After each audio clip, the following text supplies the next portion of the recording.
Good evening, everyone! Magbabalot po ako ngayon ng lumpiang Shanghai. This is the lumpia wrapper.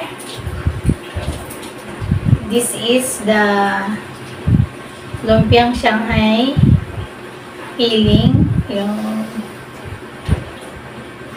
kanyang giniling. Ito yung giniling. And this is the slurry that I'm using. Ginagamit ko siya pandikit para dito sa to seal the lumpia.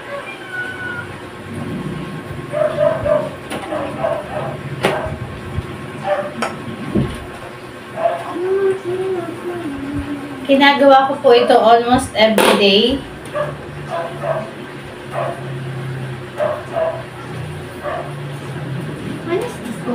Stop!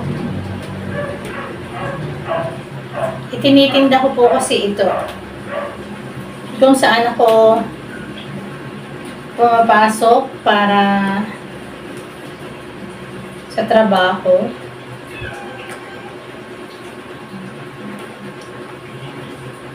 Yes, po pumapasok ako sa isang school canteen.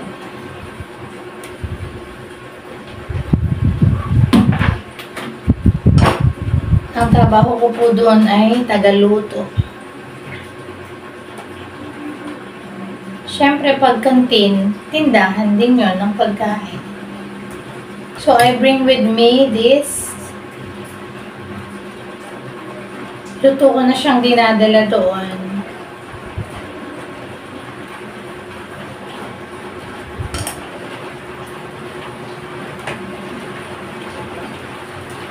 Dagdag kita kumbaga. Dahil magkano lang naman yung sweldo ko doon. Para kahit papano, bukod din sa sweldo, may konting kita pa. Pandagdag sa gastusin pang araw-araw. Kasi sobrang mahal na ng mga bilihin. Grabe.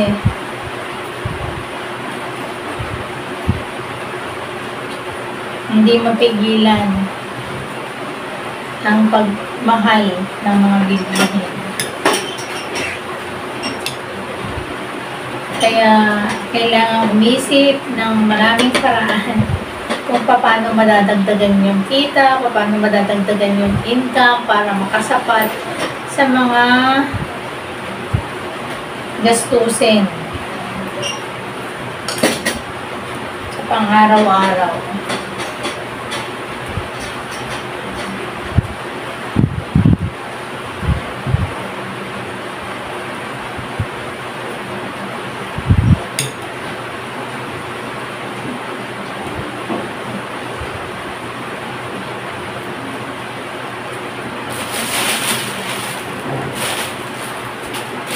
Pagka ganito na siya karami,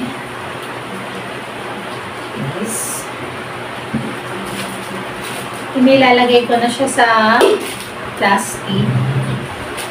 Tinapak ko siya para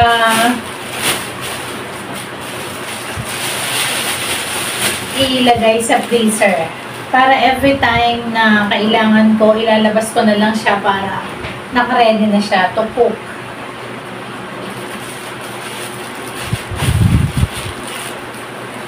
Dahil nga pumapasok po ako araw-araw pagka may pasok sa eskwelahan during school days. Kaya kailangan gawin ko itong mga ito beforehand.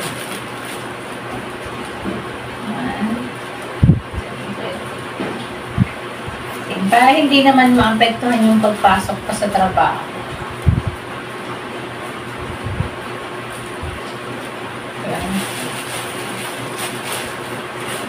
Ginagawa ko na lang, binibilang ko siya.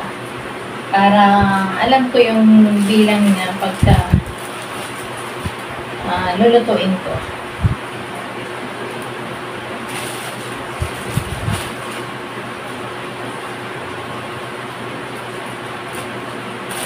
$35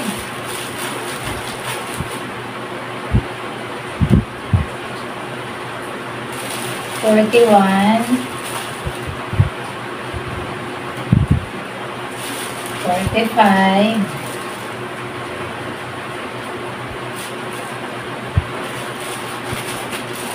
50. Ayan. 50 na ito. Kasya pa naman ilagay. Dagdagan ko siya ng 56, 60.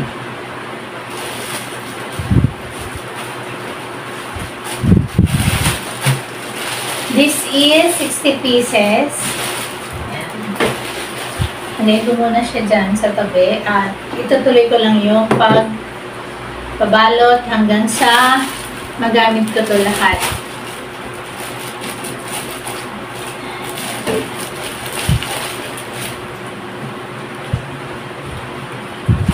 Habang namamahinga. Okay. Time-lapse ko po kayo ha.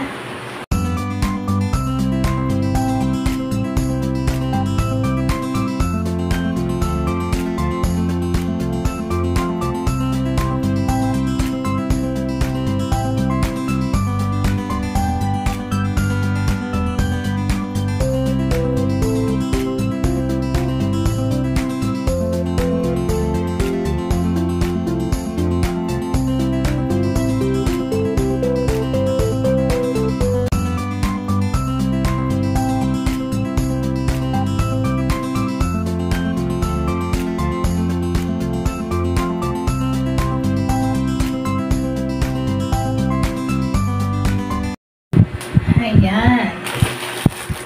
Naisubat ko na, nadagdagan ko na siya. Bali, all in all, 80 pieces ito. Tapos, ilalagay ko na siya sa freezer. Pero before, inaayos ko talaga siya. Pinipiga ko siyang mabuti. Parang na-vacuum natanggal. Yan. Tapos saka ko siya itatali. Then, ilalagay ko siya sa freezer. Marami pa po akong gagawin. Kaya lang, every time na nakakapuno ako ng isang supot na ganito, diretso ko siyang nilalagay sa freezer para ma-ano siya, ma-store na siya. Okay, para fresh pa rin siya.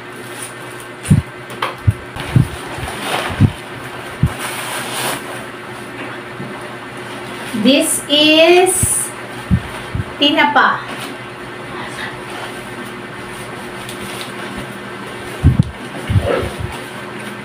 For my palabok. Oh, it's yummy! Look at. Oh, diba? This. Yan. Tinapa. Ihimayin ko po yan. Itinigil ko muna yung paggawa ng lumpia kasi naalala ko meron pa pala akong hihimayin tinapa. Kailangan ko siyang mahimay bago talagang ma-frozen doon sa loob ng ref. Yes, hinihimay ko na rin ito ahead of time. Tapos binabalik ko siya sa freezer. Para every time na magluluto ako ng palabok, ilalabas ko na lang siya, piprituhin ko siya. Pagka magluluto na ako ng sauce. Dami kong ginagawa, no? Kaya, bukod sa gawaing bahay na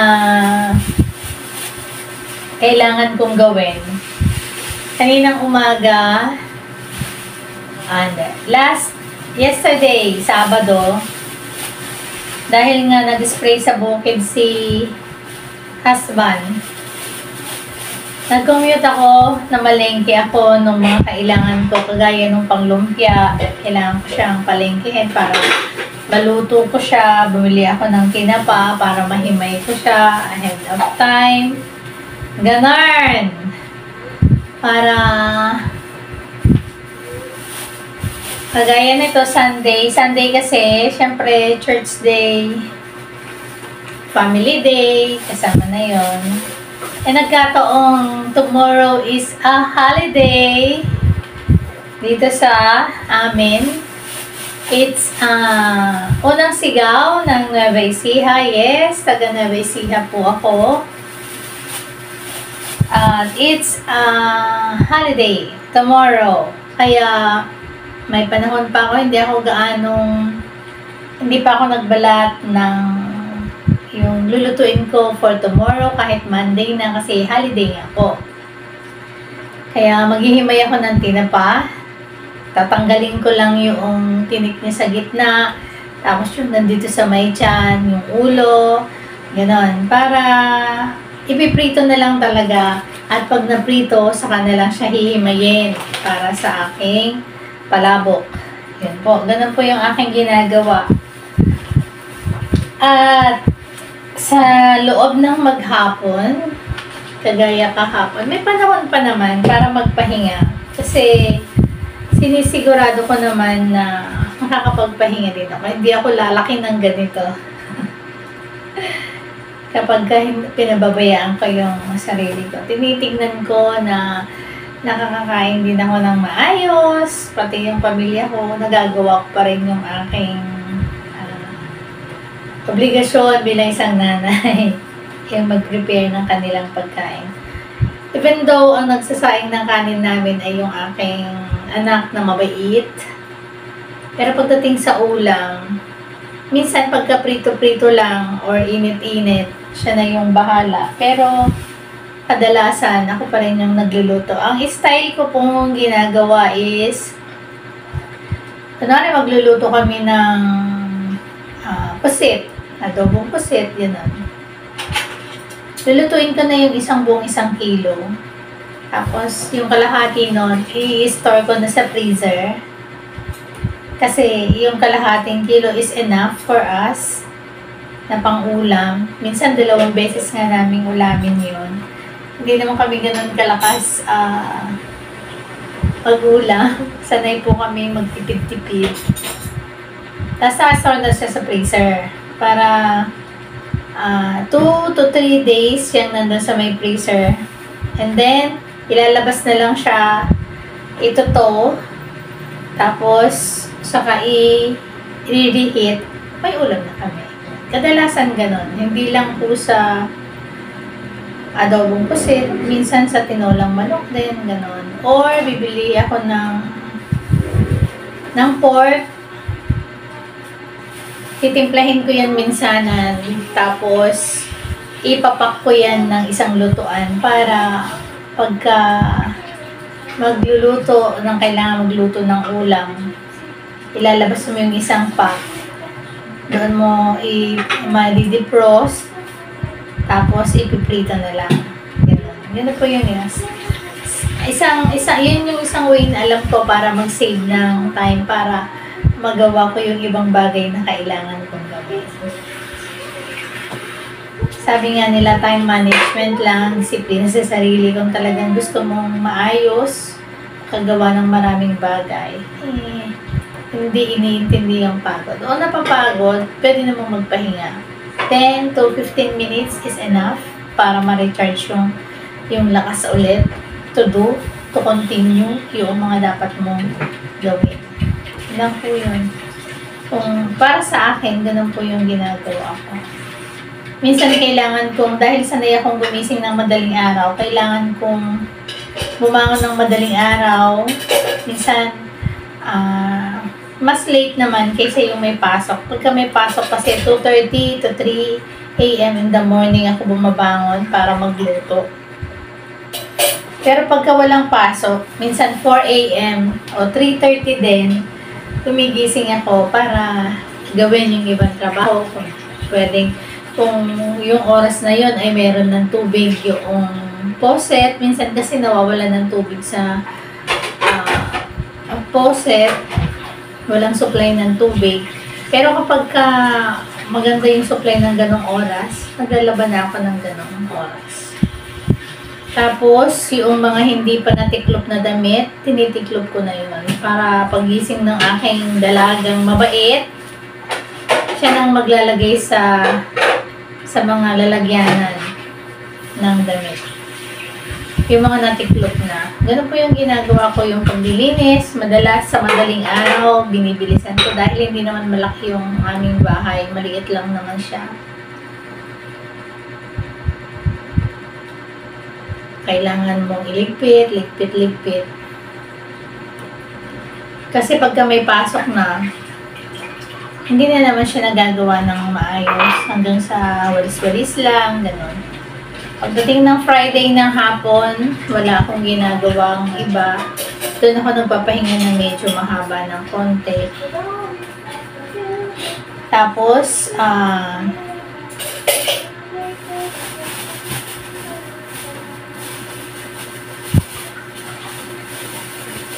pagka nakapagpahinga na ng konti, tatrabaho. Yung mga pasundot-sundot na konting trabaho lang. Alam mo na sa bahay, maraming trabaho. Maraming dapat iligpit. Ganun. Inaayos ko na. Friday night pa lang, minsan inaayos ko na yung mga lalaban ko kinabukasan.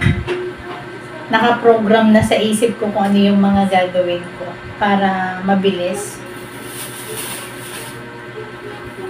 Kasi kailangan, what do you call this? Kailangan budgetin yung oras para magawa lahat.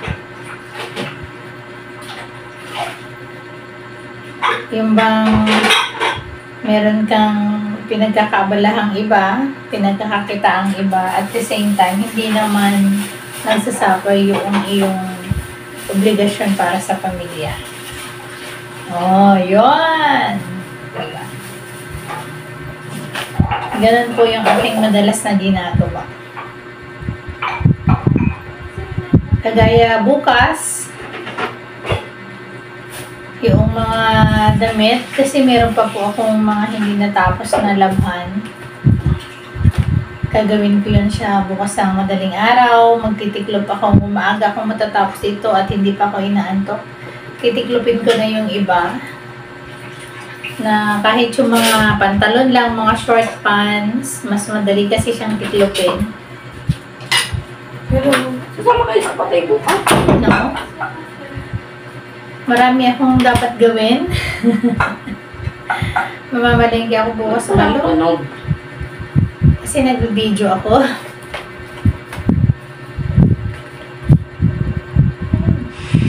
Marami akong gagawin. Mamamalengke. Sa umaga, magpiprepare ng madami. Dami prepare. Hindi ko siya iniisip na minsanan para yung isip ko panatag pa rin. Merong kapayapaan. Yung bang one at a time. Yung nakaprograma lang yung gagawin ko, hindi ko tinutuliro yung sarili ko. Na, kailangan ko pang gawin ito, Kasi hindi siya nakakatulong, natataranta ka lang, napapagod yung isip mo, pero hindi mo nagagawa ng tama yung dapat mo. So, kailangan pag natapos ko ito, pagka ito yung ginagawa ko, gaya nito, naghihimay ako ng tinapa. Ito lang yung iniisip ko. Diba? Daldal ako ng daldal dito. Tignan mo nga, Loe. Para pag natapos ko ito, yung susunod naman. Kasi minsan nakakapagod yun na yung gagawin ko pa ito, gagawin ko pa yun, dami-dami ko pang gagawin. Nagiging busy yung utak mo. Hindi mo na-i-enjoy yung ginagawa mo. Mas madali kang napapagod. Kaya mas magandang take your time para ini-enjoy mo yung every moment. Yung parang relax ka lang na gumagawa ng mga dapat mong gawin. Yun po yung yun yung pinapractice ko. Yun yung practice ko. Dami ka gagawin. Sa mga ginagawa ko sa araw-araw. Madami ka gagawin. Yung naririnig nyo is yung aking pamangkin. Kinakausap niya yung ate niya. binibilhan ko po ng tinapa sa kuya po. Ano sa bayan. Yes. Taga kuya po ako. na ano ko talaga doon sa kanyang tinapa. Maayos yung pagkakaluto. Hindi basa yung tinapa. As you can see, firm pa rin siya. Naka-firm yung tinapa niya. Lutong-luto siya. Tapos makikita mo talaga na smoke. Talagang napausukan na mabuti. Kagaya po nito, kahapon ko pa ito binili, pero nasa ref siya. Pero may tinapa pa rin. Hindi kagaya nung nabibili sa kabilang bayan na maghapon lang, minsan pag inamoy mo, iba na yung amoy. Pero ito hindi po. Hindi talaga. Yung binibilhan ko na yun ng tinapa, suki ko na yun since nung first time naming mag-canteen, 2007, 2008. Mura pa lang nun ang tinapa. Yung nabibili kong 1 kilong tinapa nun ay magkano lang, 125, 130. Tinapa na yun noon. Ilang piraso na yun. Ngayon, itong 6 na piraso, yung isang niya, ang binibili ang bayad ko dito ay 90 pesos. Binibigay naman sa akin ng 90 pesos. Pero ang retail price niya is 100. Pero talaga, yung kanyang tinapa, tuyo. Yung hindi siya basa. At saka masarap po yung tinapa. Kasi, madalas ang ginagawa ko pag bumili ako ng ganito, pang palabok ko. Bumibili din ako ng pang-ulam namin na tinapa. Or, bumibili ako ng tinapa para pansahog sa mga gulay. Yung pag nag-abraw, alam naman na kapag ka-Ilocano ka, pag inabraw, hindi yun matatanggal sa menu po namin sa loob ng 1 linggo. Yung mag-aabraw ako. Kasi mahilig sa gulay si husband. Mas namin mag-ulam ng gulay. Yung gulay na kahit ano lang. Minsan nga kahit talbos lang ng kamote Talbos ng kamote, pakukuluan mo yung papakulo ka ng tubig, lalagyan mo siya ng bagong, tapos lalagyan mo siya ng kamatis. Pakukuluan mo yun hanggang sa lutong-luto yung kamatis. Tapos kapag okay na yung lasa, natimplahan mo na siya, ilalagay mo na lang yung talbos ng kamote. Tapos kapag katapos nun yung talbos ng kamote, pag medyo lutong na, hanguin mo na siya, kain na, ganun. Yes, sanay po kami sa ganung ulam. Pero nag-uulam din naman kami ng yung talagang ulam naman. Hindi ganun. Pero, ganun yung namin. Ganun po yung way of living namin. Mas more on gulay.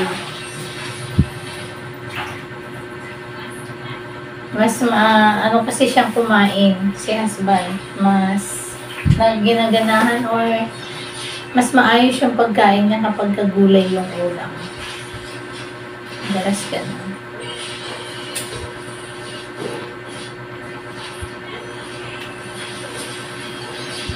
Kung ano lang yung nakukuha mo sa garden, yun lang. Kung talbos ng kamote, di talbos ng kamote. Kung may talong, ganun. Prito, inihaw, ganun.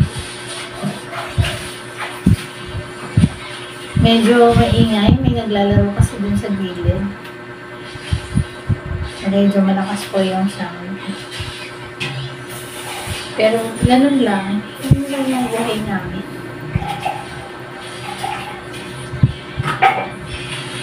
Bibihira din po kami kumain sa labas. Hindi kami mahilig kumain sa labas. Kasi mahilig akong mag-iwan.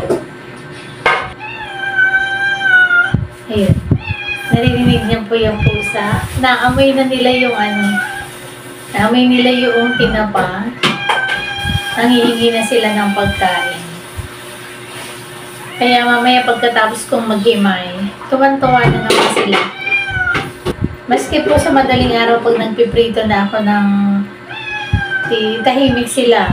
Pero once na nagprito na ako ng tinapa, alam na nila yon. Ganun na, ano na sila. Mag-iingay na sila.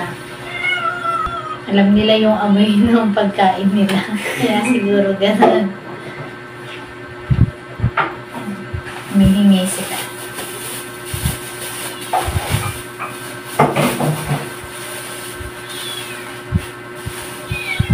Yung isang supot na ginagamit ko, isang gamitan din ko ito.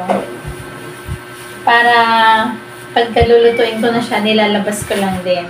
Para hindi na didepros yung iba. Basta ipinapak ko na po lahat. Mapaulam man yan, mga ginagamit namin o ginagamit ko para sa pagtitinda. Ganun po yung ginagawa. Hinaalok siya.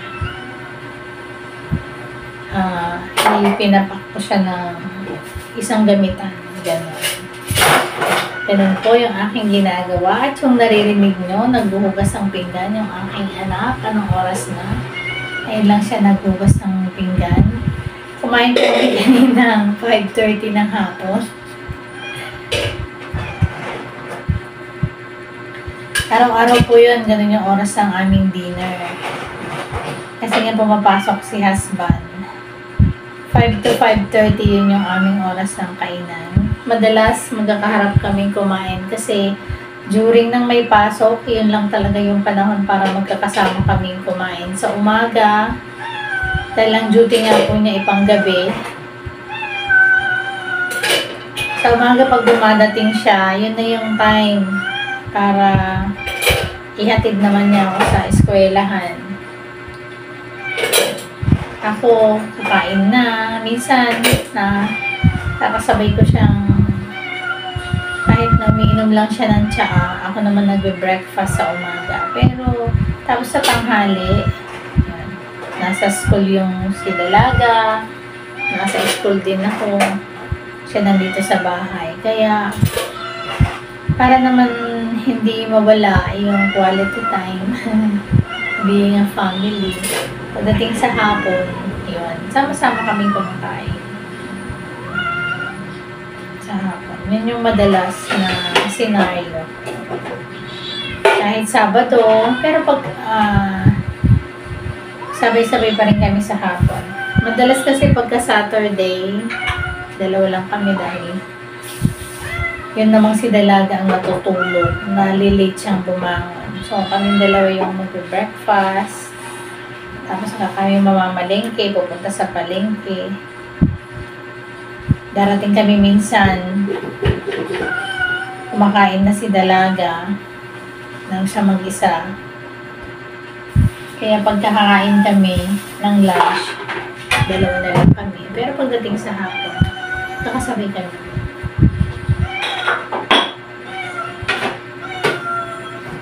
Para yung family bonding kahit na pritong tuyo lang yung ulam. At least nandun pa rin.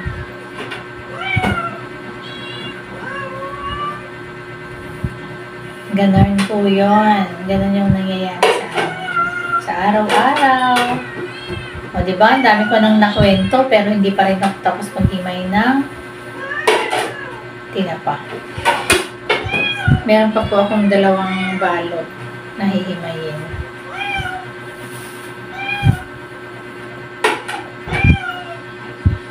Hinihingi na ng mga pusa yung pagkain. Ang dami ko nang pinagtinikan. Sila lang ang kakain nito later. Hindi na sila makapag-antay. Kung paano gustong-gusto na nilang kainin to.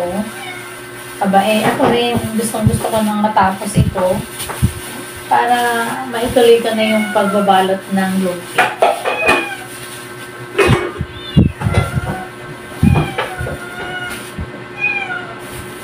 Ayun, konti na lang. May mga gamo-gamo. Oh yes, nearly done. Konti na lang.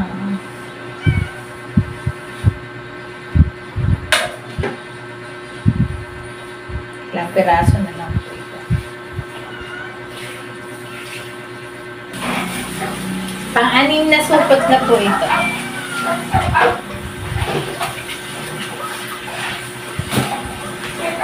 And this is the last. Ayan.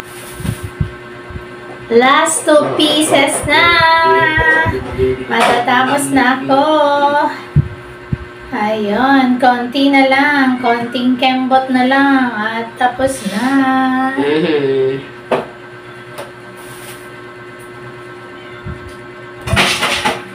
Mapapakain ko na din ito dun sa aking mga pusa na nagsawa na yata humingi ng pagkain. Kasi sila umiiyak din sa labas.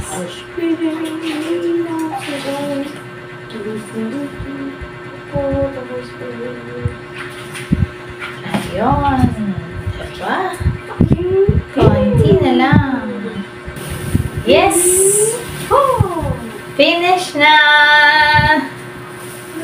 Ayan, finish na! Si Monte. Tapos na. I'm done na with this tinapa. Ngayon, it's time na para ipakain sa mga Kailan mo si Monte? pusa yung pinagtinikan Sino? para maraming salamat. Hindi ko na kayo doon dadalhin. Hanggang dito na lang. Ayun. Thank you so much for watching. Lalaki. Bye! Be good! Take care! Bye!